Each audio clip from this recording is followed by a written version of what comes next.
Good morning. मैं doctor Sanjeev Kumar sunshine hospital Gachibowli से बोल रहा हूँ। आज अगर लोगों के घर में कुछ लोग पॉजिटिव पेशेंट्स आ गए हैं और उनको डर लग रहा है कि हम घर में कैसे इलाज करेंगे या हॉस्पिटल जाके एडमिट कराएं और हॉस्पिटल में बेड नहीं मिल रहे हैं, तो घर में इन लोगों का कैसे केयर करना है और कैसे इंतजाम करना है मैं आपको 2 मिनट में दिखाऊंगा। हम अपने घर में 3 सेक्शन बनाएंगे। ये है हमारे घर का पहला सेक्शन।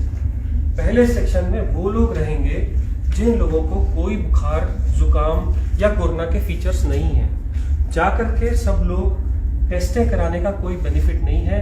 जो लोग इन्फेक्टेड नहीं है, जिनको बुखार नहीं आ रहा, उनको सिर्फ 2-3 चीज़ों की ज़रूरत है।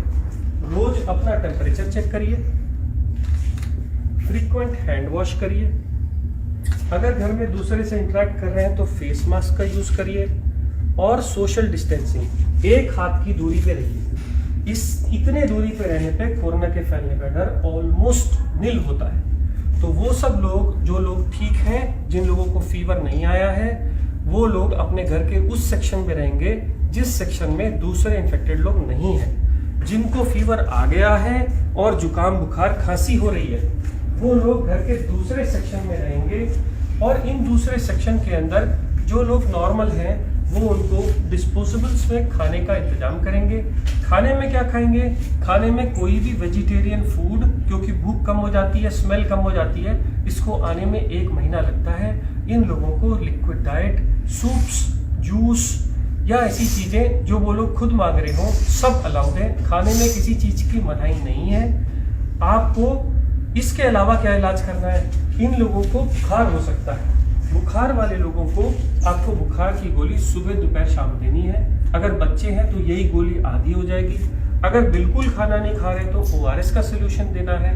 कुछ लोगों को vitamin B, vitamin C, vitamin D, मैंने प्रिस्क्रिप्शन अपने व्हाट्सएप स्टेटस पे एक प्रिस्क्रिप्शन डाला हुआ है। इस प्रिस्क्रिप्शन को अगर आप प्रिंट करो तो ये कहता है कि आप पहले तो 1, 2 और 3 विटामिन हैं, अगली 2, एक तो फीवर की और जुकाम, बुखार, खांसी और गले दर्द की दवाइयाँ हैं। ये दवाइयाँ आप लीजिए। इस पर्चे से आप ये सिम्टोमेटिक ट्रीटमेंट कर सकते हैं। नॉर्मली कोरोना वायरस एक नॉर्मल सा, माइल्ड सा वायरस है। 99% लोग इससे ठीक हो जाते हैं और उनको कुछ और चीज़ की ज़रूरत नहीं पड़ती। बट 1% लोग जब बीमार होते हैं तो उनका बुखार बहुत तेज हो जाता है, वो लोग खाना खाना छोड़ देते हैं और उनकी ऑक्सीजन सैचुरेशन कम होने लगती है। हैबत होने पे ऐसे लोगों के लिए घर में हम लोग पल्स ऑक्सीमीटर लेके आते हैं। ये पल्स ऑक्सीमीटर हम पेशेंट्स को रोज लगाएंगे। लगाने के बाद, ये कनेक्ट करने के बाद, एक बटन दबाने से पल्स ऑक्सीमीटर ऑन हो जाता है और ऑन होने पे थोड़ी देर वेट करना है।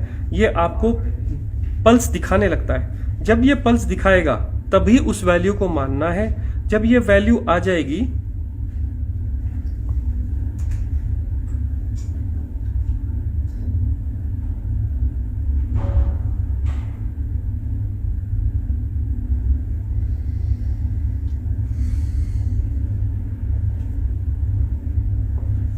तो ऑक्सीजन सैचुरेशन 100% बता रहा है। 90 से कम है तो ये पेशेंट सिक हैं। अगर 90 से ज़्यादा है तो डरने की बात नहीं है। मैंने इतनी देर इसलिए वेट किया क्योंकि पल्स ऑक्सीमीटर लगभग 30 सेकंड ले जाता है नॉर्मल सैचुरेशन बताने के लिए।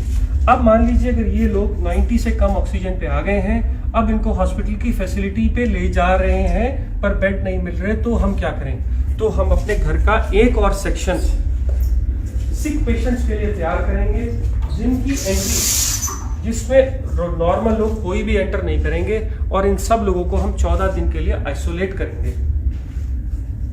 मान लीजिए अगर ये पेशेंट है और मुझे इनकी केयर करनी है, तो जो बहुत ज़रूरी वाली चीज़ें मैं आपको बताता हूँ। जब भी आप इस कमरे में जाएंगे तो आप एक बड़ा कपड़ा या कोई भी गाउन, जिससे कि आपके कपड़े इन्फेक्ट ना हो जाएं, वो गाउन पहनेंगे।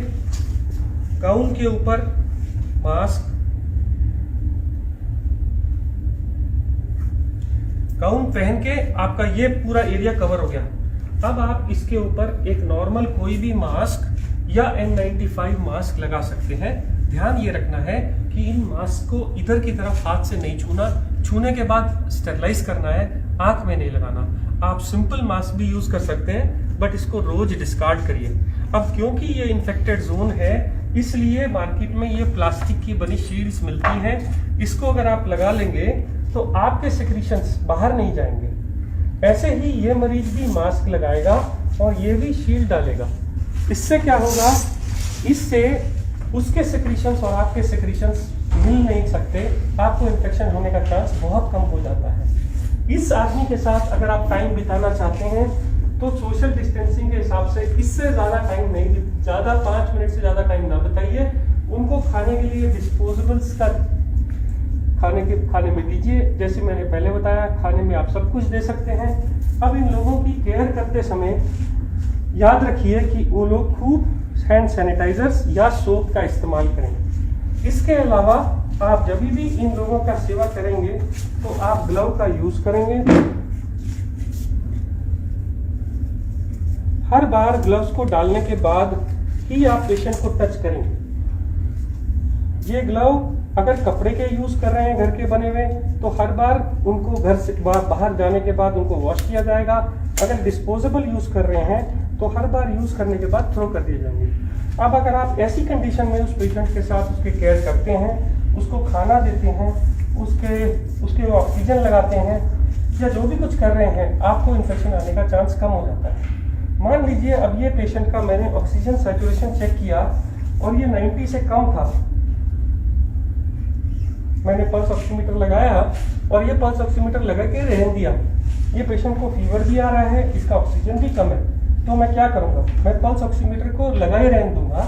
और ऐसा सिलेंडर मार्केट से मिल जाता है, इसके रीफिल हो जाता है, 400 रुपये पर रीफिल लेता है, 1 महीना चलता है। इसमें एक नॉब रहती है, ये नॉब को अगर आप ऑन करेंगे तो ये लीटर्स बताता है कितने लीटर पे चल रहा है। 5 लीटर पे जनरली जब भी होता है तो ऐसे छोटे नेजल प्रॉन्ग्स हम पेशेंट को लगा सकते हैं।